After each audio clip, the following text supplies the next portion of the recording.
अस्सलाम वालेकुम स्टूडेंट्स। आज हम सीपीयू रजिस्टर्स के बारे में पढ़ेंगे। तो इससे पहले हम लास्ट लेक्चर्स में माइक्रो प्रोसेसर आर्किटेक्चर और इंस्ट्रक्शन एग्जीक्यूशन साइकिल को पढ़ चुके हैं कि इंस्ट्रक्शन कोई भी जब आप एक प्रोग्राम लिखते हैं तो उसके इंस्ट्रक्शन सीपीयू किस तरह से एग्जीक्यूट करता है। तो हमने कंप्लीट आर्किटेक्चर जो है उसको रीड किया था और इस प्रोसेस को अंडरस्टैंड किया था। आज का टॉपिक काफ़ी इम्पोर्टेंट है क्योंकि असेंबली लैंग्वेज की प्रोग्रामिंग करने से पहले हमें सीपीयू की जो आर्किटेक्चर्स के हवाले से अंडरस्टैंडिंग होना ज़रूरी है, क्योंकि असेंबली लैंग्वेज में हमने हार्डवेयर लेवल पर अपने कोड को लिखना होता है, रजिस्टर्स में जाके अपनी प्रोग्रामिंग करनी है। ठीक है, तो आज हम देखेंगे कि सीपीयू में कौन कौन से इंपॉर्टेंट रजिस्टर्स हैं और हर एक रजिस्टर कौन कौन सी फंक्शनैलिटी परफॉर्म कर रहा है, इसके फंक्शंस क्या हैं, डिफरेंट टाइप्स के रजिस्टर जो असेंबली लैंग्वेज के लिए यूज़ किए जाते हैं वो कौन कौन से हैं। तो फर्स्ट ऑफ ऑल हम देखते हैं कि रजिस्टर है क्या और हमें रजिस्टर्स की ज़रूरत क्यों महसूस हुई, क्यों हम ये सीपीयू रजिस्टर्स की टाइप्स, डिफरेंट टाइप्स जो हैं इनकी अंडरस्टैंडिंग कर रहे हैं असेंबली लैंग्वेज में, हम इन्हें क्यों पढ़ रहे हैं। तो स्टूडेंट आपने रजिस्टर्स के बारे में पढ़ा होगा कि रजिस्टर्स जो हैं ये high speed storage location directly inside the CPU designed to access at much higher speed than the conventional memory। तो बेसिकली रजिस्टर्स जो हैं वो आपकी स्टोरेज लोकेशंस हैं जो कि बिल्ट इन होती हैं हमारे सीपीयू के अंदर ही।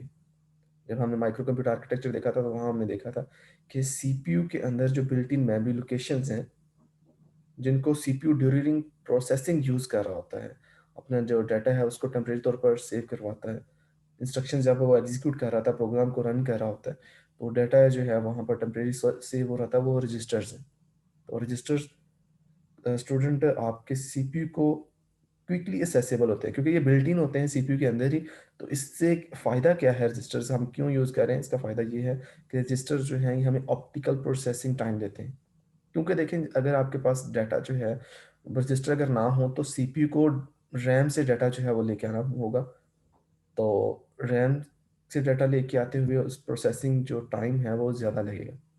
ऑप्टिमल प्रोसेसिंग टाइम के लिए सीपीयू जो है वो रजिस्टर यूज़ कर रहा था।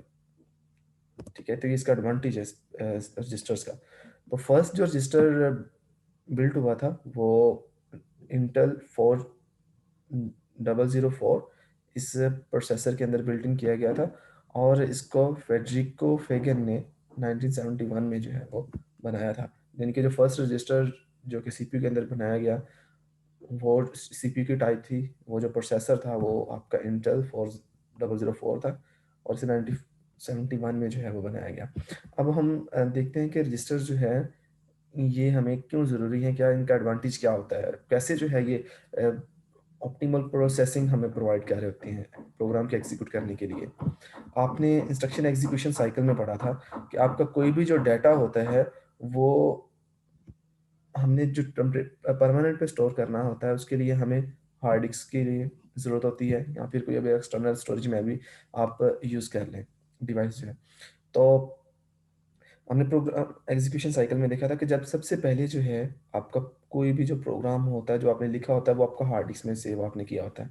हार्ड डिस्क से डाटा जो है, हार्ड डिस्क आपकी सेकेंडरी स्टोरेज डिवाइस है, यहाँ से डाटा को रैम में लोड किया जाता है। ठीक है, तो फर्स्ट प्रोसेस जब भी आपने कोई प्रोग्राम आपने लिखा है उसको हार्ड डिस्क पे आपने सेव किया है, चाहे वो आपने असेंबली लैंग्वेज का या हाई लेवल लैंग्वेज का प्रोग्राम है, तो सबसे पहले उस प्रोग्राम को रैम में लोड किया जाता है।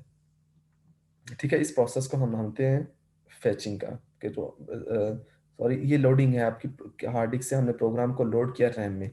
अब रैम से जो है जब प्रोग्राम आपका लोड हो जाता है तो फिर आपका रजिस्टर जो है रैम से इंस्ट्रक्शंस को लेता है और उनको वन बाय वन जो है वो एग्जीक्यूट करना शुरू करता है। अब यहाँ पर सेकंड इसका मतलब है कि मेमोरी जो है फर्स्ट आपकी मेमोरी हार्ड डिस्क होगी जो कि परमानेंट स्टोरेज प्रोवाइड करती है। सेकंड जो मेमोरी है वो आपकी रैम है जो टेम्परेरी डाटा को हम स्टोर करवाते हैं और ये सीपीयू यूज़ कर रहा होता है यहाँ प्रोसेसिंग के लिए। अब आपका डाटा यहाँ पर लोड हो गया। अब ये इसको आपका जिस जो सीपीयू है ये इसको फेच करेगा डाटा को, वन बाय वन इंस्ट्रक्शंस यहाँ से फेच होंगी और उनको एग्जीक्यूट किया जाएगा। तो इस सेकंड जो मेमोरी है रैम, लेकिन यहाँ पर फिर यहाँ पर कैशे मेमोरी कौन-सी है? कुछ ऐसी इंस्ट्रक्शंस होती हैं जो सीपीयू बार-बार एग्ज़ीक्यूट जिनको कर रहा होता है। तो कैशे मेमोरी भी एक एक्सट्रीमली फास्ट मेमोरी है, जो कि एज़ ए बफर एक्ट कर रही होती है सीपीयू और रैम के दरमियान में। सीपीयू और रैम के दरमियान में एज़ ए बफर होती है, और जो इंस्ट्रक्शंस जो हैं फ्रीक्वेंटली सीपीयू बार-बार जिन इंस्ट्रक्शंस को यूज़ कर रहा है रैम से लेके, उन इंस्ट्रक्शन को बजाय ये कि रैम में सेव किया जाए, उनको कैशे मेमोरी में सेव कर लिया जाता है, ताकि सीपीयू को रैम के पास ना जाना पड़े। वो इस कैशे मेमोरी से लेके इंस्ट्रक्शंस को उनको एग्ज़ीक्यूट करना शुरू करते हैं। तो सीपीयू जो है वो कैशे मेमोरी को एज़ ए बफर के तौर पर यूज़ कर रहा होता है।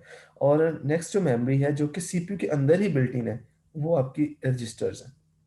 तो register built in fastest memory in CPU. अब देखें, अगर डाटा रजिस्टर्स के अंदर पड़ा होगा, तो सीपीयू को फिर डाटा जो इसने फेच किया था और डाटा को लेके आ रहा है, प्रोसेसिंग टाइम जो है वो इतना ज़्यादा वेस्ट नहीं होगा।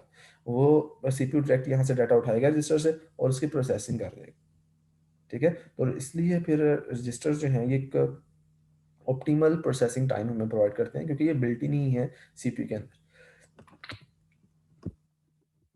नेक्स्ट स्टूडेंट हम टाइप्स देखते हैं कि रजिस्टर जो सम लैंग्वेज के किसी भी इंस्ट्रक्शन को एग्जीक्यूट करने के लिए बैकएंड पे या प्रोसेसर जो है प्रोसेसिंग के लिए यूज़ कर रहा होता है, उनकी कितने टाइप के रजिस्टर्स हैं। तो there are 14 types of total register. Program की एग्जीक्यूशन करनी है आपने असम लैंग्वेज के लिए, तो आपके बैकएंड पे जो सीपीयू रजिस्टर्स यूज़ कर रहा होता है वो 14 टाइप के रजिस्टर्स होते हैं, जो उनकी वर्किंग के अकॉर्डिंगली हमने रजिस्टर्स की टाइप बनाई हुई हैं। कुछ जो रजिस्टर्स हैं वो आपके इनपुट आउटपुट ऑपरेशन के लिए यूज़ किए जाते हैं, जिन्हें हम जनरल पर्पस रजिस्टर का नाम देते हैं। तो स्टूडेंट टोटल 14 है, उनमें से 4 रजिस्टर जो हैं, first one is accumulator register, second is base register, third is counter register, fourth one is data register. तो ये जो 4 रजिस्टर हैं ये आपके जनरल पर्पस रजिस्टर कहलाते हैं।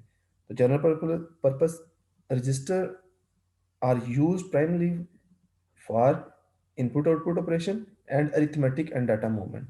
तो इन ऑपरेशंस को परफॉर्म करने के लिए जो रजिस्टर्स हैं सीपीयू के अंदर, उन्हें जनरल पर्पस रजिस्टर का नाम दिया जाता है, ठीक है? तो इनको बाद में फिर हम वन बाय वन एक्सप्लेन भी करेंगे। अभी हम पहले टाइप देख लेते हैं कि उनकी वर्किंग अकॉर्डिंगली हमने उनकी क्या डिवीजन की हुई है। तो 4 आपके पास जनरल पर्पस रजिस्टर है, जिनमें अकोमोडेटर, बेस और काउंटर और डाटा रजिस्टर्स। इनको हम यूज़ करेंगे इनपुट आउटपुट के लिए और अरिथमेटिक और डाटा मूवमेंट ऑपरेशन के लिए। सेकंड स्टूडेंट जो वर्किंग के अकॉर्डिंगली टाइप है वो आपके सेगमेंट रजिस्टर है। तो इन रियल एड्रेस में 16 bit segment registers indicate base address pre assigned memory areas. अब इस तरह से है कि जब हमने सब लैंग्वेज का प्रोग्राम लिखना है, तो हम क्या करते हैं कि प्रोग्राम के डिफरेंट सेगमेंट बना देते हैं, ठीक है? हमारे पास प्रोग्राम के डिफरेंट सेगमेंट होंगे, यानी कि हम जब सम लैंग्वेज का प्रोग्राम लिखेंगे तो रैम के अंदर डाटा के डिफरेंट सेगमेंट होंगे, प्रोग्राम के डिफरेंट सेगमेंट होंगे। तो उन सेगमेंट का एड्रेस स्टोर करने के लिए रजिस्टर जो यूज़ किया जाता है उन्हें हम सेगमेंट रजिस्टर का नाम देते हैं। तो इनकी भी सेगमेंट जो रजिस्टर्स हैं इनकी भी 4 टाइप्स हैं। Stack segment, data segment, code segment और एक्स्ट्रा सेगमेंट। ये 4 जो सेगमेंट रजिस्टर हैं, ये आपके यूज़ किए जाएँगे प्री असाइन्ड मेमोरी एरियाज़ के एड्रेस को स्टोर करने के लिए। नेक्स्ट स्टूडेंट आपके इंडेक्स रजिस्टर्स हैं। तो these registers are used to hold the address of the source operand and destination operand। जब भी आपने सम लैंग्वेज का कोई भी आपने ऑपरेशन परफॉर्म करना है, तो उसके लिए सम लैंग्वेज में आप देखेंगे कि हमारे पास कुछ ऑपरेशंस परफॉर्म करने के लिए इंस्ट्रक्शंस गिवन होंगी और आगे ऑपरेंड जो है वो गिवन होंगे, ठीक है? जिन पर ऑपरेशन परफॉर्म किया जाएगा। तो उन उन सोर्स और जो डेस्टिनेशन ऑपरेंड्स हैं, इनके एड्रेस को स्टोर करने के लिए जो रजिस्टर्स यूज़ किए जाते हैं, उन्हें हम इंडेक्स रजिस्टर्स का नाम देते हैं। फिर कुछ स्पेशल पर्पस रजिस्टर हैं। तो स्पेशल पर्पस रजिस्टर्स 3 आपके स्पेशल पर्पस रजिस्टर हैं, जो कि हमारे स्टैक पॉइंटर, इंस्ट्रक्शन पॉइंटर और बेस पॉइंटर हैं।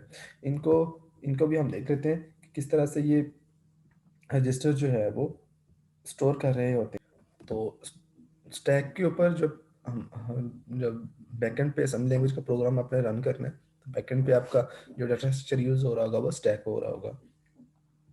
तो जब आपने ऐसा करना है कि कोई जो सब लैंग्वेज का प्रोग्राम है उसे हम स्टैक में इंसर्ट कर दिया जाता है बैकएंड पे, और वन बाय वन वहाँ से इंस्ट्रक्शन लेके उसको एग्जीक्यूट किया जा रहा होता है। तो स्पेशल पर्पज रजिस्टर जो असेंबली लैंग्वेज के हैं वो आपकी 3 हैं: स्टैक पॉइंटर, इंस्ट्रक्शन पॉइंटर और बेस पॉइंटर। अब हम वन बाय वन जो है इनके इसको अंडरस्टैंड कर लेते हैं कि ये जो रजिस्टर्स हमने देखे हैं ये 14 टाइप, तो 13 टाइप ये हैं जो स्पेशल पर्पज तक आपके 13 है, और वन एक रजिस्टर आपका है जिसे हम फ्लैग रजिस्टर कहते हैं। तो वो जो है वो काफ़ी इंपॉर्टेंट भी है आपकी सीपीयू की प्रोसेसिंग को शो करने के लिए। तो टोटल की 14 बन जाते हैं आपके। तो हम वन बाय वन को देख लेते हैं। सबसे पहले जो है अकोमोडेटर रजिस्टर की अगर हम बात करें तो अकोमोडेटर रजिस्टर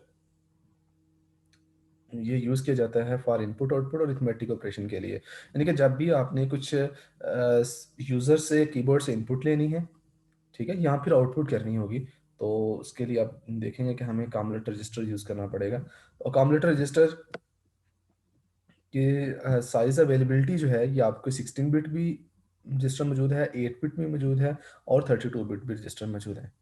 ठीक है, तो जो 8 बिट रजिस्टर है इसे हम सिंपल ए से डिनोट किया जाता है कॉम्प्यूटर रजिस्टर को, और जो 16 बिट है इसे हम ए एक्स से डिनोट करते हैं, और ई एक्स ये आपका 32 बिट का है।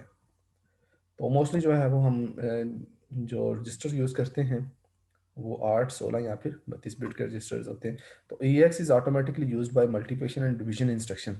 इसके अलावा जो हम जो आपका ये जो ई एक्स रजिस्टर है 32 बिट का, इसे मल्टीप्लिकेशन डिवीजन पर्पज़ के लिए ऑटोमेटिकली बैकएंड पे यूज़ किया जाता है। तो हम अगर इसके साइज़ के अकॉर्डिंगली इनकी डिवीजन देखें तो आपका ये ए एक्स रजिस्टर वो 16 बिट का है। तो ए एक्स रजिस्टर का हाफ पार्ट, ठीक है, जो राइट हाफ पार्ट है वो ए एल मीन के लो अकोमोडेटर रजिस्टर 8 बिट का होता है। इस तरह से इसका जो लेफ्ट पार्ट है वो high accommodator register A H से इसको नोट किया जाता है। तो इसी को जब हमने डबल किया, ठीक है, तो वो आपके साइज जो है वो एट टोटल जो है वो 16 प्लस 16 32 बिट, जिसे हम ई एक्स से note E X register extended accumulator register कहते हैं। ये अकोमोडेटर रजिस्टर है, ये एक्सटेंडेड अकोमोडेटर रजिस्टर है, और ये एक्स्ट्रा एक्सटेंडेड अकोमोडेटर रजिस्टर है। तो नेक्स्ट स्टूडेंट सेकंड जो जनरल पर्पस रजिस्टर की टाइप है वो बेस रजिस्टर है। जो डाटा आपने अपने प्रोग्राम के लिए सम लैंग्वेज के लिए यूज़ करना है उसके एड्रेस को जो स्टोर किया जाता है वो बेस रजिस्टर्स में स्टोर किया जाता है। It contains the address of data, ठीक है। इसकी भी अगर हम साइज अवेलेबिलिटी देखें तो ये भी आपको 3 साइजेस में अवेलेबल है: 8 बिट, 16 बिट और 32 बिट।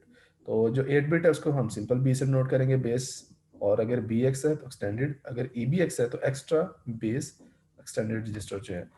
तो ये बेस रजिस्टर स्टूडेंट यूज़ किया जाएगा किसके लिए, जो कि आपका डाटा यूज़ हो रहा है आपके सन लैंग्वेज के प्रोग्राम के लिए उसके एड्रेस को स्टोर करने के लिए।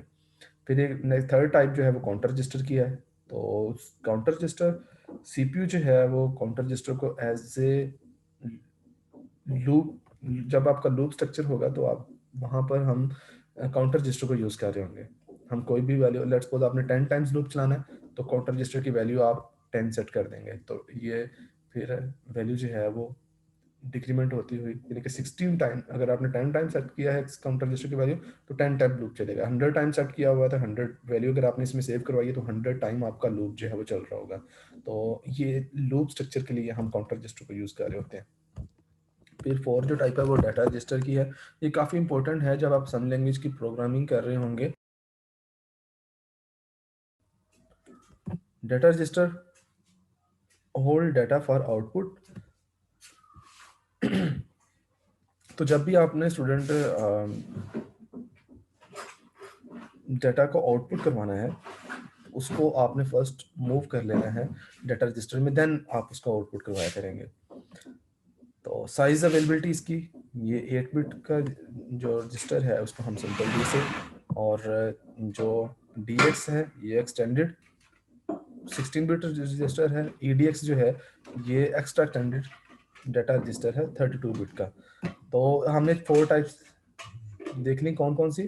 फर्स्ट जो रजिस्टर था वो कॉम्बिनेटर था, सेकंड जो था वो आपका बेस था, थर्ड आपका काउंटर है, फोर आपका डाटा रजिस्टर है। ये चारों रजिस्टर आपको 8 बिट में भी मिलेंगे, 16 बिट में भी और 32 बिट में भी मिलेंगे। तो जब हम असेंबली लैंग्वेज की प्रोग्रामिंग कर रहे होंगे तो वहाँ पर आप देखेंगे कि हम इन रजिस्टर्स को यूज़ करेंगे जब भी हमें इनपुट आउटपुट करनी होगी। तो ये जो आपके पास था EX है, ये standard accommodator, extra standard accommodator register है। EX आपको 16 बिट का है। AH और AL स्टूडेंट जो हाई पार्ट और लो पार्ट पार्ट जो हैं इस अकोमोडेटर रजिस्टर के, वो आपके 8 बिट के होंगे।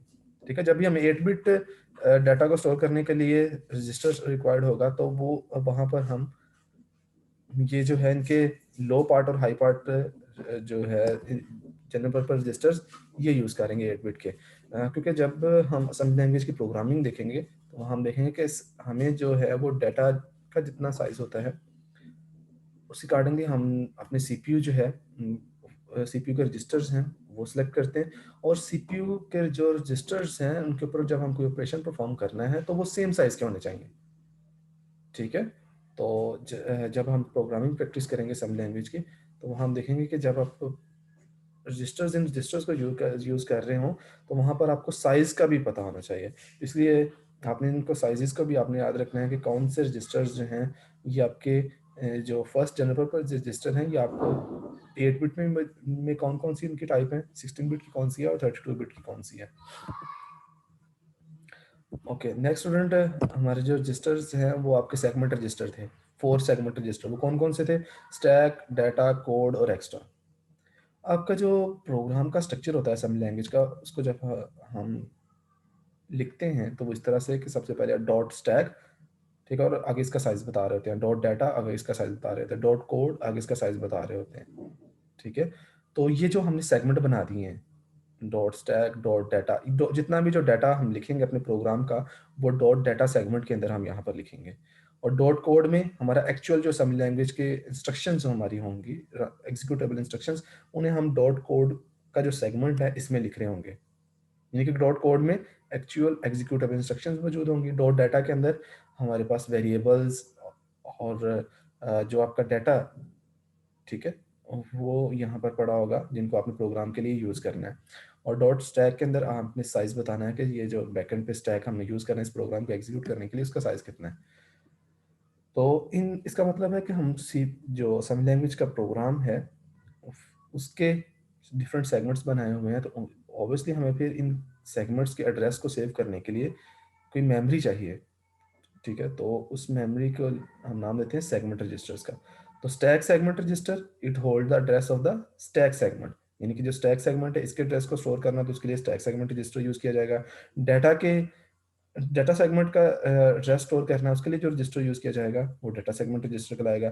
कोड है तो it hold the address of the code segment, यानी कि कोड सेगमेंट का जो एड्रेस आपने स्टोर करना है कि हमारा कोड कहाँ से मेमोरी में से स्टार्ट हो रहा है, तो उसके लिए जो रजिस्टर यूज़ किया जाएगा वो कोड सेगमेंट रजिस्टर होगा। फिर एक्स्ट्रा सेगमेंट एक और होता है, अगर आपका डाटा जो है वो डाटा सेगमेंट का जितना साइज है उससे ज़्यादा है तो फिर उसको फिर एक्स्ट्रा सेगमेंट रजिस्टर्स में उसका जो डाटा है उसका एड्रेस जो है वो सेव कर लिया जाता है। It hold address of the data which extra from the data segment, यानी कि डाटा सेगमेंट से अगर ज़्यादा डाटा है, ठीक है, जितना आपने, तो उसके एड्रेस को फिर हम एक्स्ट्रा सेगमेंट रजिस्टर में सेव कर लेते हैं। आगे नेक्स्ट आपका सोर्स इंडेक्स रजिस्टर था और डेस्टिनेशन इंडेक्स रजिस्टर था। तो स्टूडेंट, जब भी हम असेंबली लैंग्वेज की कोई भी इंस्ट्रक्शन लिखेंगे तो उसमें यहाँ पर हमारे सबसे पहले जो है मेनोमिक, यानी कि प्री डिफाइंड जो फंक्शन बनाए बनाए गए हैं असेंबली लैंग्वेज के, जैसा कि लेट्स सपोज का मूव का है, मूव AL5, यानी कि अभी हमने अकोमोडेटर रजिस्टर पढ़ा था उसके लो पार्ट में हमने 5 जो है वो मूव करना है। तो 5 जो है ये अकोमोडेटर रजिस्टर के लो पार्ट में हम इसको सेव कर इसके सेव हो जाएगा। ठीक है, ये वैल्यू जो है, अब इसमें मूव जो है ये इसे हम ऑप कोड का नाम देते हैं। ठीक है, और ये दो आपने ऑप कोड के सामने दो वैल्यूज लिखी हैं, ये आपके डेस्टिनेशन और सोर्स कहलाते हैं। तो जो राइट साइड पर वैल्यू लिखी होती है ये आपका सोर्स है, और जो लेफ्ट साइड पर होती है इसे हम डेस्टिनेशन का नाम देते हैं। तो सोर्स है डेस्टिनेशन में हमारे पास सम लैंग्वेज के अंदर रिजल्ट जो हैं वो सेव हो रहे होंगे, मूव हो रहे होंगे, जो भी ऑपरेशन इस तरह से परफॉर्म हो रहे होते हैं। तो ऑब्वियसली फिर इन दोनों जो सोर्स और डेस्टिनेशन है, इनका एड्रेस अगर आपने सेव करना है, तो उसके लिए जो रजिस्टर्स यूज़ किए जाएंगे, सोर्स इंडेक्स रजिस्टर सोर्स के एड्रेस को सेव कर लेगा, और डेस्टिनेशन इंडेक्स रजिस्टर जो है ये आपका डेस्टिनेशन ऑपरेंड जो है इसके एड्रेस को सेव कर लेगा। ये आपका ऑप कोड है, इन दोनों को हम ऑपरेंड्स का नाम देते हैं। ये आपका डेस्टिनेशन ऑपरेंड होता है, ये आपका सोर्स ऑपरेंड होता है। तो इनके लिए इनके एड्रेसेस को सेव करने के लिए हमारे पास सोर्स इंडेक्स रजिस्टर और डेस्टिनेशन इंडेक्स रजिस्टर मौजूद हैं। Clear students? आगे नेक्स्ट आपके जो हैं वो स्पेशल पर्पस रजिस्टर जो थे वो 3 थे। कौन-कौन से? स्टैक पॉइंटर, इंस्ट्रक्शन पॉइंटर और बेस पॉइंटर। अब स्टैक पॉइंटर क्या होता है? It points current top of the stack. आपको स्टैक का स्ट्रक्चर पता है कि वन एंड इसका जो है वो क्लोज होता है, वन एंड इसका ओपन होता है। तो हम डाटा जब इसमें इंसर्ट करते हैं, तो जो ऑपरेशन है वो आपका last in first out operation stack का हमारा होता है कि यानी कि आप डाटा यहाँ पर इंसर्ट करते जाएं, तो जो सबसे पहले आपने इंसर्ट किया वो सबसे जो है वो बॉटम पे होगा, और जो सबसे लास्टली आपने इंसर्ट किया वो टॉप पे होगा। तो जब हम डाटा को इसमें से पॉप करते हैं तो टॉप वाला जो डाटा है सबसे पहले वो पॉप होता है, बाकी वैल्यूज के बाद। अब टॉप को टॉप का जो एड्रेस है, ठीक है, उसको पॉइंट कौन कर रहा होता है? Stack pointer. Clear? Instruction pointer क्या होता है? It hold the address of the next instruction to be executed.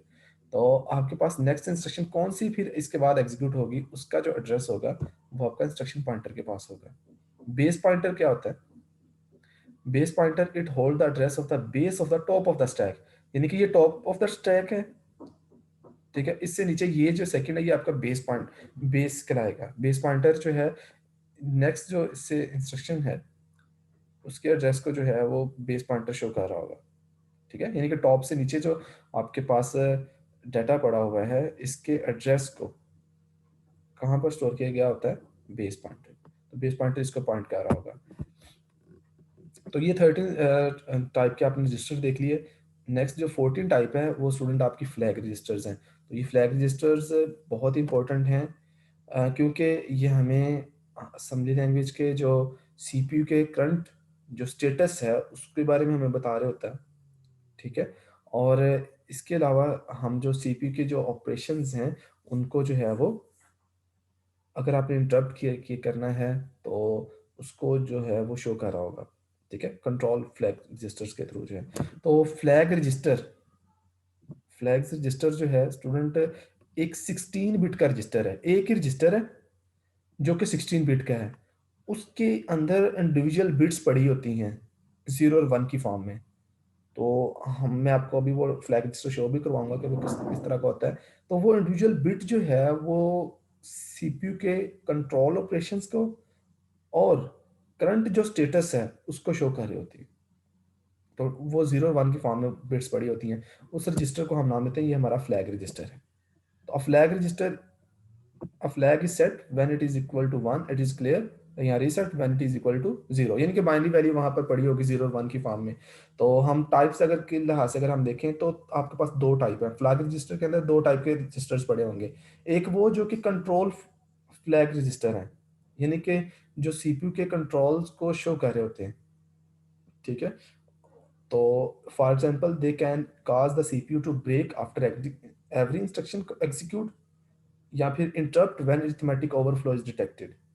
तो ये इस स्टेटस को शो करने के लिए जो रजिस्टर्स होते हैं इन्हें हम कंट्रोल फ्लैग रजिस्टर का नाम देते हैं, यानी कि जो इंटरप्ट वगैरह के लिए यूज़ किए जाएंगे, ठीक है।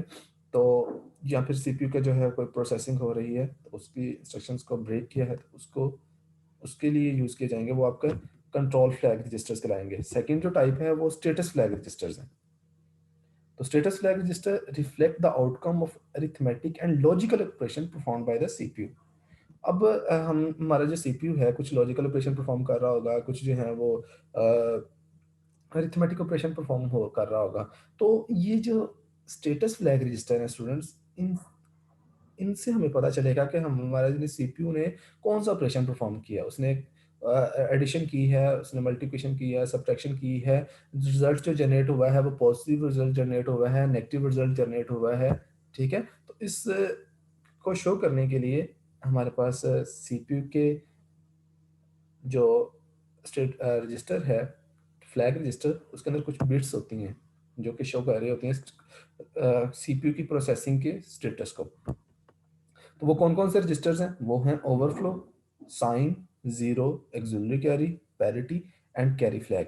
तो ये रजिस्टर जो हैं, ये आपके पास ये फ्लैग्स जो हैं ये बाइनरी वैल्यूज होंगी, जीरो या वन पड़ा होगा जो कि ये शो कर रहा होगा। तो हम ऐसा करते हैं कि वन बाय वन इनको देख लेते हैं। फर्स्ट जो है वो कैरी फ्लैग की अगर हम बात करें, तो carry flag is set when the result of an unsigned arithmetic operation is too large to fit into the destination.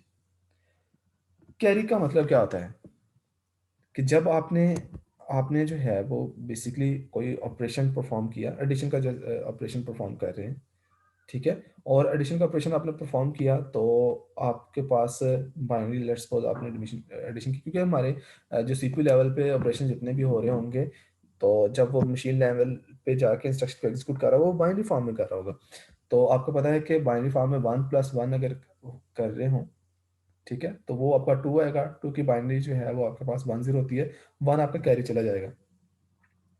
तो अगर इस तरह से आपके पास आप एडिशन आप कर रहे हैं और जो रिजल्ट्स हैं वो डेस्टिनेशन में फिट नहीं हो सकते, ठीक है, वो लार्ज हैं, तो आपका कैरी फ्लैग रजिस्टर जो है वहाँ वो सेट हो जाएगा, उसकी वैल्यू वन हो जाएगी, जो कि ये शो करेगा कि इस टाइम पर आपका जो सीपीयू है उसने अरिथमेटिक ऑपरेशन जो है वो कोई परफॉर्म किया है जिसमें कैरी जो है वो सेट हुआ है। फिर एक ओवरफ्लो फ्लैग होता है, is set when the result of the signed operation is too large और too small to fit in the, यानी कि अगर आपके पास साइंड अरिथमेटिक ऑपरेशन परफॉर्म आप कर रहे हैं, तो वैल्यू जो है वो बहुत छोटी है या बहुत बड़ी है, आपकी डेस्टिनेशन के यानी कि रजिस्टर के साइज से बड़ी है या छोटी है, तो उसके लिए फिर आपका ओवरफ्लो फ्लैग सेट हो जाएगा, वन सेट हो जाएगा, जो कि ये शो करेगा यहाँ पर साइंड अरिथमेटिक ऑपरेशन परफॉर्म हुआ है सीपीयू में। फिर sign flag register is set when the result of an arithmetical logic operation generate a negative result, कि जब आपने कुछ अरिथमेटिक ऑपरेशंस परफॉर्म किया तो नेगेटिव रिजल्ट जनरेट हुआ है, तो आपका साइन जो फ्लैग है इसकी बिट वन हो जाएगी, जो कि ये शो करेगी कि सीपीयू ने अभी जो है साइन साइन प्रोसेसिंग की है, मीन के अरिथमेटिक जो लॉजिकल ऑपरेशंस ने नेगेटिव रिजल्ट जनरेट किया है। तो साइन नंबर जो है वो आपके पॉजिटिव और नेगेटिव दोनों ही हो सकते हैं, लेकिन अनसाइन नंबर ओनली पॉजिटिव नंबर्स होते हैं। तो स्टूडेंट आगे नेक्स्ट जीरो फ्लैग को हम बात करें कि लेट्स सपोज आपने अरिथमेटिक ऑपरेशन परफॉर्म किया और रिजल्ट आपका जीरो आ जाता है, तो आप सीपीयू का जो फ्लैग रजिस्टर है उसमें जो जीरो फ्लैग की बिट होगी वो वन हो जाएगी, जो कि ये शो करेगी कि इस टाइम पर जो ऑपरेशन अरिथमेटिक ऑपरेशन परफॉर्म हुआ उसने जीरो रिजल्ट जनरेट किया है। क्लियर? फिर एक auxiliary flag register, auxiliary carry flag register होता है, तो is set when an arithmetic operation cause a carry from a bit 3 two bit 4 in the 8 bit operand. अब आपके पास इस तरह से है कि 8 बिट्स हैं, यानी कि 1 बाइट है उसमें 8 बिट्स हैं, तो उसमें से पहली, दूसरी, तीसरी और चौथी, यानी कि तीसरी और चौथी पर अगर कैरी लिया जाता है, तीसरी बिट और चौथी बिट पे, तो आपका ऑक्सिलरी कैरी फ्लैग सेट होगा, जो कि ये बताएगा कि यहाँ पर जो है वो तीसरी और चौथी बिट थी अरिथमेटिक ऑपरेशन परफॉर्म करते हुए वहां पर कैरी लिया गया है, ठीक है, तो इसे हम ऑक्सिलरी कैरी फ्लैग रजिस्टर का नाम देते हैं। एक आपका पैरिटी फ्लैग होता है, ये काफी इंपॉर्टेंट है। जब आप डाटा जो है वो मूव कर रहे हैं सीपीयू से मेमोरी के अंदर, ठीक है, रैम में, ठीक है, यहाँ पे रैम से डाटा आप लेके आ रहे हैं, तो पैरिटी फ्लैग जो है वो हमें ये बताएगा कि हमारा डाटा जो है वो करेक्ट फॉर्म में है। हम अपने डाटा के साथ कुछ बिट्स जो हैं वो ऐड कर देते हैं, ठीक है, जो कि ये चेक करती हमें बताएगी कि आपका डाटा चेंज हुआ या नहीं हुआ। तो पैरिटी जो है एरर चेकिंग के लिए हम इसे यूज कर रहे होते हैं। तो parity flag is set if the least significant byte in the result contain an even number of one bits, otherwise parity flag is clear. कि आपके पास ना यहाँ पर एक डाटा पड़ा हुआ है, डाटा में ना जो आपके पास लीस्ट सिग्निफिकेंट बाइट है, मीन के आपके पास राइट साइड पर जो बाइट पड़ी हुई है उसमें आपने ये देखना है कि नंबर ऑफ वंस कितने हैं, ठीक है, तो नंबर ऑफ वंस अगर इवन है तो पैरिटी फ्लैग्स जो है वो सेट हो जाएगा, अगर नंबर ऑफ वन जो है वो ऑड है तो पैरिटी फ्लैग रीसेट होगा। अब आपने डाटा को सेंड कर दिया, फिर आपने चेक करना है कि आपका पैरिटी फ्लैग का स्टेटस पहले जो है और बाद में पैरिटी फ्लैग का जो स्टेटस है वो सेम है। तो अगर पैरिटी फ्लैग का स्टेटस सेम है कि पहले जो पैरिटी फ्लैग सेट था, मीन के डाटा जो है उसमें इवन नंबर ऑफ वंस मौजूद थे, जब आपने उसको सेंड कर दिया, फिर जो है वो कुछ ऑपरेशन परफॉर्म करने के बाद आपने चेक किया कि मेरे जो डाटा है वो चेंज तो नहीं हुआ। तो अगर तो उसमें जो नंबर है वो 1 ही इवन नंबर 1 ही मौजूद है, तो इसका मतलब है कि आपका डाटा चेंज नहीं हुआ। ठीक है, पहले भी उसकी पैरिटी सेम थी और बाद में भी उसकी पैरिटी सेम है। तो ये एरर चेकिंग के लिए इस पर हम यूज़ कर रहे होते हैं। तो in general it is used for error checking when there is an possibility that data might be altered और करप्टेड। तो वहाँ पर एरर चेकिंग के लिए हम पैरिटी फ्लैग को यूज़ करेंगे। ठीक है स्टूडेंट, अब हम देख लेते हैं कि आपका फ्लैग रजिस्टर जो है, जो सीपीयू के करंट स्टेटस को शो कर रहा होता है। ये स्टूडेंट आपके लूपिंग स्ट्रक्चर, आपने जब आपने लूप स्ट्रक्चर यूज़ करना है या फिर आपने हार्डवेयर को कंट्रोल करना है, ठीक है? तो वहाँ पर ये फ्लैग रजिस्टर बहुत इंपॉर्टेंट हैं, इसलिए इनकी अंडरस्टैंडिंग अभी से आपके पास मौजूद होनी चाहिए कि ये फ्लैग रजिस्टर जो है, इसमें कौन-कौन सी बिट क्या रिप्रेज़ेंट करती है। तो सबसे पहले जो ला ये 16 बिट का टोटल आपका रजिस्टर मौजूद है, ठीक है? इसमें टोटल जो रजिस्टर्स हैं, वो 3 आपके कंट्रोल फ्लैग रजिस्टर हैं, बाकी 1, 2, 3, 4, 5, 6 आपके जो हैं वो स्टेटस फ्लैग रजिस्टर। तो टोटल 9 आपके फ्लैग रजिस्टर्स होते हैं। कौन-कौन से? 3 आपके कंट्रोल।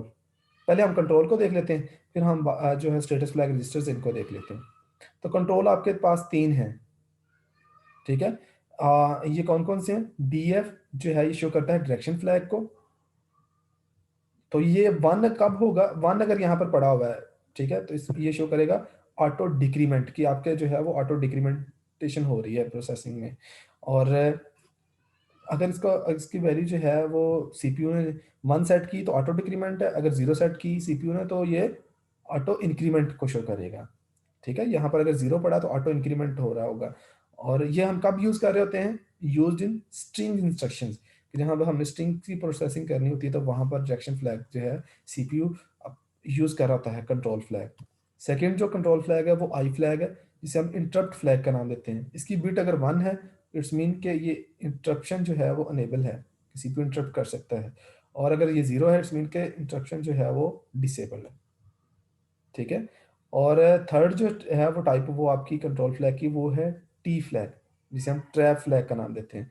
तो ट्रैप फ्लैग 1 अगर सेट है तो परफॉर्म सिंगल स्टेपिंग, यानी कि स्टेप जो है वो स्टेप से मुराद ये है कि जब हम लूप में भी वो इंक्रीमेंट डिक्रीमेंट कर रहे थे तो कितने का स्टेप रखा हुआ है, कि 2 का इंक्रीमेंट करना है, 3 का इंक्रीमेंट करना है या 4 का इंक्रीमेंट करना है स्टेप उसका। तो अगर 1 है तो परफॉर्म सिंगल स्टेपिंग, अगर 0 है तो do not perform single stepping. ये 3 स्टूडेंट आपके कंट्रोल फ्लैग हैं। अब हम स्टेटस फ्लैग को देख लेते हैं। तो हम लास्ट से, आपका ये रजिस्टर है 16 बिट का, इसका जो लास्ट बिट होती है, ठीक है? लीस्ट सिग्निफिकेंट बिट जो है, वो आपकी कैरी फ्लैग को रिप्रेजेंट कर रही होती है। तो अगर यहाँ पर 1 पड़ा हुआ है, मीन्स इट्स मीन कि कैरी जो है वो सेट है। Carry out of most significant bit, अगर 0 है तो नो कैरी, कैरी आपके अरिथमेटिक ऑपरेशन में कैरी नहीं लिया गया। ठीक है? ये जो लास्ट बिट है। फिर एक स्टूडेंट जो नेक्स्ट इसकी बिट है वो एम्प्टी पड़ी होती है, और थर्ड बिट पे ना पैरिटी फ्लैग मौजूद होता है। तो अगर ये 1 सेट है इसका मतलब है इवन पैरिटी है, अगर 0 सेट है इसका मतलब है ऑड पैरिटी है। मीन के और नंबर ऑफ वंस हैं हमारे डाटा के अंदर। ठीक है? अगर 1 सेट है तो इसका मतलब है इवन नंबर वंस हैं हमारे डाटा के अंदर।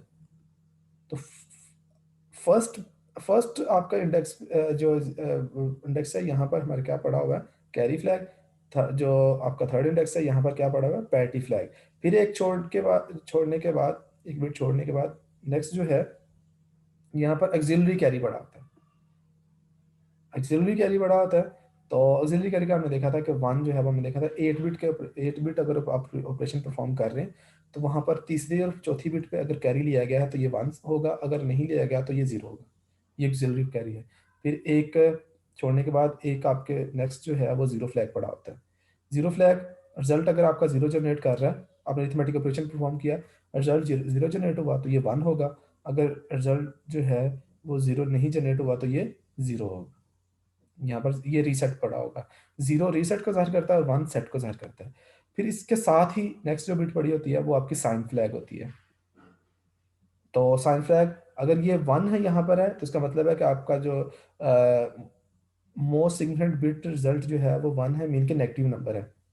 और अगर यहाँ पर 0 है तो इसका मतलब मोर सिग्निफिकेंट बिट रिजल्ट जो है, इनका मोर सिग्निफिकेंट बिट जो है वो आपकी 0 है और आपका नंबर पॉजिटिव है, उसको ये साइन से शो करें। फिर उसके बाद हमने करंट आपके कंट्रोल फ्लैग होते हैं, जिसमें फर्स्ट ट्रैप फ्लैग, सेकंड आपका इंटरप्ट फ्लैग, थर्ड आपका डायरेक्शन फ्लैग, और बिल्कुल लास्ट पे जो है इनके साथ ही हमारा ओवरफ्लो फ्लैग पड़ा होता है। ठीक है, कि अगर आपने जो है वो डाटा जो आप इंसर्ट कर रहे हैं किसी रजिस्टर के अंदर, तो उसके रजिस्टर के साइज से बहुत वो बड़ा है। ठीक है, तो अब वो ये आपका 1 कब होगा, जब आपका साइन ओवरफ्लो हो रहा होगा, मीन कि साइन नंबर जो है वो इस सोर्स या डेस्टिनेशन के साइज से ज़्यादा होगा। तो 1 आपको शो करेगा कि ओवरफ्लो फ्लैग, अगर 0 है तो इसका मतलब है नो ओवरफ्लो फ्लैग। तो ये टोटल आपके स्टूडेंट 9 फ्लैग हैं। सबसे पहली जगह पर कैरी फ्लैग पड़ा होता है, फिर एक छोड़ने के बाद सेकंड पोजीशन पे आपका पैरिटी फ्लैग होता है, फिर एक छोड़ने के बाद थर्ड पोजीशन पे आपका ऑक्सिलरी कैरी होता है, फिर एक पोजीशन छोड़ने के बाद यहाँ पर जो बिट पड़ी होती है वो आपकी 0 फ्लैग होगा, उसके साथ साइन फ्लैग होता है। फिर उसके बाद 3 जो बिट्स यहाँ पर शो करी होती हैं, इसमें ट्रैप फ्लैग है, इंटरप्ट फ्लैग है, डायरेक्शन फ्लैग है, और लास्ट पे ओवरफ्लो फ्लैग होता है। ये बिट्स हैं टोटल आपकी 9 बिट्स, यहाँ पर 0 और 1 पड़ा होगा। तो आपको ये पता भी होना चाहिए कि कौन-कौन सी पोज़ीशन पे कौन-कौन सा फ्लैग मौजूद है। ठीक है? क्योंकि वहाँ पर ये नेम नहीं लिखे होंगे, जहाँ जस्ट यहाँ पर 0 या 1 पड़ा होगा फ्लैग रजिस्टर के अंदर। तो आपको पता होना चाहिए कि फर्स्ट पोज़ीशन पे कैरी फ्लैग है, थर्ड पोज़ीशन पे पैरिटी फ्लैग है, फिफ्थ पोजीशन पे ऑक्सिलरी फ्लैग है, सेवन्थ पोजीशन पे 0 फ्लैग है, एट्थ पोजीशन पे साइन फ्लैग है, फिर ट्रैप फ्लैग है, इंटरप्ट फ्लैग है, इंजेक्शन फ्लैग है और ओवरफ्लो फ्लैग है। तो स्टूडेंट, ये जो फ्लैग रजिस्टर हैं ये बहुत इंपॉर्टेंट हैं, क्योंकि इनके स्टेटस को देखते हुए ही हमने लूप लूप में लूप और कंडीशनल जो स्ट्रक्चर है असम लैंग्वेज में, उसको कंट्रोल करना होता है। तो ये आपके बैकएंड पे बहुत ज़रूरी है, क्योंकि आपने जब भी जो है वो बाइनरी पे ऑपरेशंस परफॉर्म करने होंगे, तब भी आप इनको देख रहे होंगे, अरिथमेटिक लॉजिक ऑपरेशन परफॉर्म किए हैं तब भी इनको आप देखते हुए जो है वो कंट्रोल कर रहे होंगे हार्डवेयर को। तो ये फ्लैग रजिस्टर बहुत इंपॉर्टेंट है। तो स्टूडेंट इनकी अंडरस्टैंडिंग भी होगी आपको, क्लियर है ये। तो आज हमने क्या पढ़ा है, आज हमने सीपीयू के जो रजिस्टर्स हैं उनके बारे में अंडरस्टैंड किया कि सीपीयू के रजिस्टर्स जो हैं वो कौन कौन से हैं। ठीक है, तो 14 टाइप्स हमने देखी सीपीयू रजिस्टर्स की। तो हमने रजिस्टर की बात की थी कि हाई मेमोरी स्टोरेज लोकेशन होती है बिल्ट इन सीपीयू, और जिसकी वजह से सीपीयू क्विकली जो है वो डाटा यहाँ से उठा के उसकी प्रोसेसिंग कर रहा था, जिससे हमारे पास सीपीयू की प्रोसेसिंग का टाइम कम होता था। ठीक है, उसको जो है वो डाटा जो रैम से उठा रहा था और जाके और फिर उसको वन बाय वन लेके आ रहा था सीपीयू के पास, प्रोसेसर के पास, और फिर उसको एग्जीक्यूट कर रहा था। तो वो टाइम जो है, टाइम डिले वो नहीं होता। आपका सीपीयू जो है रजिस्टर्स में जो भी डाटा पड़ा था वहाँ से उठा के उसकी प्रोसेसिंग कर रहा होता है असेंबली लैंग्वेज के लिए। तो इसलिए असेंबली लैंग्वेज जो है वो ज़्यादा एफिशिएंट लैंग्वेज है, क्योंकि आपको हार्डवेयर लेवल पर, रजिस्टर लेवल पर जाकर हम खुद से डाटा जो है वो रजिस्टर लेवल पर जाकर प्रोसेसिंग करवा रहे होंगे।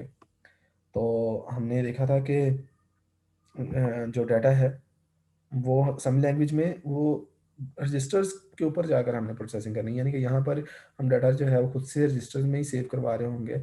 और चूंकि ये मेमोरी जो है अब बिल्ट नहीं है सीपीयू के अंदर, इसलिए हमारा टाइम के लिहाज से काफ़ी ज़्यादा एफिशिएंट प्रोग्राम होता है असेंबली लैंग्वेज का। ओके, फिर तो 14 टाइप्स आपने देखे जिनमें जनरल पर्पस रजिस्टर्स देखे। ठीक है, जो कि आपके इनपुट आउटपुट ऑपरेशन के लिए यूज़ किए जाते हैं। इनकी 4 टाइप्स हैं, कॉम्युलेटर, बेस, काउंटर और डाटा रजिस्टर। कॉम्युलेटर रजिस्टर जो है, जब भी आपने इनपुट आउटपुट लेनी होगी कीबोर्ड से, यूज़र से लेनी है, तो उसके लिए कॉम्युलेटर रजिस्टर यूज़ करेंगे। बेस रजिस्टर के पास आपका जो डाटा है उसका एड्रेस, जो कि प्रोग्राम के एग्जीक्यूशन के लिए यूज़ होना है, उसका एड्रेस बेस रजिस्टर के पास पड़ा होता है। काउंटर रजिस्टर के पास जो है जो आप जब आपने लूप वगैरह लगाना है, ठीक है, असेंबली लैंग्वेज के अंदर, तो how many times loop will be execute, तो उसको हम, उसकी वैल्यू को हम काउंटर रजिस्टर के अंदर सेव कर लेते हैं। डाटा रजिस्टर भी बहुत इंपॉर्टेंट है, जब भी आपने असेंबली लैंग्वेज में आउटपुट करवानी होगी, तो आपका डाटा जो है वो जितनी भी आपने प्रोसेसिंग की है, आपने कंप्यूटर रजिस्टर्स के में एडिशन, मल्टीप्लिकेशन, सब्ट्रैक्शन वगैरह कर ली, उसके बाद आपने डाटा को डाटा रजिस्टर के अंदर मूव करवाना है ताकि हम उसको आउटपुट करवा सकें। ठीक है, तो उसके लिए हमारा डाटा रजिस्टर यूज़ हो रहा था। ये 4 रजिस्टर जो है ये जनरल पर्पस रजिस्टर है, क्योंकि ये इनपुट आउटपुट के लिए और अरिथमेटिक और डाटा मूवमेंट के लिए यूज़ हो रहे हैं। ठीक है? यूज़र्स जो है खुद इनके साथ इंटरैक्ट कर रहे हैं। इंटरेक्शन जो है वो खुद कर रहा होता है, खुद यहाँ पर डाटा जो है वो सेव करवा रहा होता है और प्रोसेसिंग कर रहा होता है। नेक्स्ट जो सेगमेंट रजिस्टर्स हैं, ये यूज़र नहीं, इनके साथ यूज़र के साथ इनकी इंटरेक्शन नहीं होती। ये सीपीयू जो है खुद से जो है इनको मैनेज कर रहा होता है। ये सेगमेंट रजिस्टर, ये 16 बिट रजिस्टर्स होते हैं। ये जो आपके जनरल पर्पस रजिस्टर हैं, ये आपके 8 बिट, 16 बिट और 32 बिट हैं। लेकिन जो सेगमेंट रजिस्टर्स हैं, ये 16 बिट हैं, ठीक है? और ये प्री असाइंड जो मेमोरी एरियाज़ होते हैं रैम के अंदर, उसके एड्रेसेस को स्टोर करने के लिए, यानी कि स्टैक सेगमेंट एक बना हुआ है, उसके एड्रेस को स्टोर करने के लिए स्टैक सेगमेंट रजिस्टर है। डाटा का असेंबली लैंग्वेज का प्रोग्राम आपने लिखा है, वहाँ पर डॉट डाटा का सेगमेंट आपने बनाया है, उसके एड्रेस को स्टोर करने के लिए डाटा सेगमेंट रजिस्टर है। कोड जहाँ पर आप एक्चुअल कोड लिखते हैं, उसका एक सेगमेंट आप असेंबली लैंग्वेज में डिफाइन करते हैं, तो उसके एड्रेस को स्टोर करने के लिए को सेगमेंट रजिस्टर होता है। एक एक्स्ट्रा सेगमेंट, अगर डाटा जो है वो हमारे डाटा सेगमेंट के रजिस्टर से ज़्यादा है, डाटा सेगमेंट के रजिस्टर में से ज़्यादा है, तो उसको फिर हम एक्स्ट्रा सेगमेंट रजिस्टर्स में उसका एड्रेस को स्टोर कर लेते हैं। नेक्स्ट फिर इंडेक्स रजिस्टर स्टार्ट हो गए थे कि आपके पास जब भी अपने सम लैंग्वेज के डिफरेंट टाइप के ऑपरेशंस परफॉर्म कर रहे हों, ठीक है, मूव की इंस्ट्रक्शन यूज़ कर रहे हैं, ऐड की, सब की, मल की इंस्ट्रक्शन, आप डिफरेंट टाइप की जो सब लैंग्वेज के इंस्ट्रक्शंस हैं उनको आप यूज़ कर रहे हैं, तो उसके लिए हमारे पास जिन रजिस्टर्स में हम वैल्यूज़ को मूव करवा के फिर जो है ऑपरेशन परफॉर्म करते हैं, एक एक जो है वो आपका सोर्स कहलाती है, सेकंड वैल्यू आपका डेस्टिनेशन कहलाती है। तो उनके एड्रेसेस को स्टोर करने के लिए हम सोर्स इंडेक्स और डेस्टिनेशन इंडेक्स यूज़ करते हैं। फिर स्पेशल पर्पस रजिस्टर थे, जो कि आपके पास जो स्टैक हम यूज़ कर रहे थे आपके प्रोग्राम को एग्जीक्यूट करवाने के लिए, उनके स्पेशल जो है वो एलिमेंट उनको पॉइंट करने के लिए, तो सबसे टॉप पर जो डाटा पड़ा होता है उसको पॉइंट करने के लिए स्टैक पॉइंटर है। इंस्ट्रक्शन पॉइंटर के पास नेक्स्ट इंस्ट्रक्शन जो एग्जीक्यूट होनी है उसका एड्रेस पड़ा हुआ है। बेस पॉइंटर के पास टॉप से जो नीचे डाटा पड़ा हुआ है उसको स्टैक को पॉइंट करने के लिए हम बेस पॉइंटर यूज़ कर रहे होते हैं। तो स्टूडेंट है, फिर हमने इनको एक्सप्लेन भी कर लिया था कि आपके पास 8 बिट, 16 बिट और 32 बिट किस तरह से, ए एच क्या है और ए एल क्या है, ठीक है? तो स्टूडेंट ये 14 जो टाइप है वो आपकी फ्लैग रजिस्टर काफ़ी इंपॉर्टेंट भी हैं आपके। ये आपके करंट जो स्टेटस होता है सीपीयू का, उसको शो कर रहे होते हैं, और इसके अलावा हम फ्लैग रजिस्टर की मदद से सीपीयू के ऑपरेशंस जो हैं उनको कंट्रोल करते हैं। तो इस लिहाज से कंट्रोल कंट्रोल फ्लैग रजिस्टर हैं और स्टेटस फ्लैग रजिस्टर्स हैं। तो उसको हमने इस डायग्राम के थ्रू अंडरस्टैंड किया था कि जो फ्लैग रजिस्टर है उसमें कौन कौन सी बिट जो है, बाइनरी वैल्यूज जो हैं, या तो जीरो होगा या वन पड़ा होगा। तो जीरो और वन हम देखेंगे कि हमें ये पता है कि सबसे लास्ट पे हमारा कैरी फ्लैग है, जिसकी वैल्यू अगर वन सेट है, इट्स मीन के एडिशन हुई है या जो अरिथमेटिक ऑपरेशन परफॉर्म हुआ है, वहाँ पर कैरी जो है वो लिया गया है, ठीक है? और इस जो थर्ड पोजीशन पे आपका पैरिटी फ्लैग है, तो ये आपको बता रहा होता है कि जो डाटा है उसमें even numbers of one bits कितनी है, टू है, फोर है, सिक्स है, एट है, कितनी है even number of one bits है। तो ये उसको शो कर रहा था पैरिटी फ्लैग। फिर हमने एक्सिलरी कैरी फ्लैग देखा था कि डाटा के अंदर अगर अरिथमेटिक ऑपरेशन परफॉर्म हो रहा है तो तीसरी और चौथी बिट जो है, 8 बिट्स का डाटा, तीसरी चौथी बिट पर जो है वो क्या कैरी लिया गया है।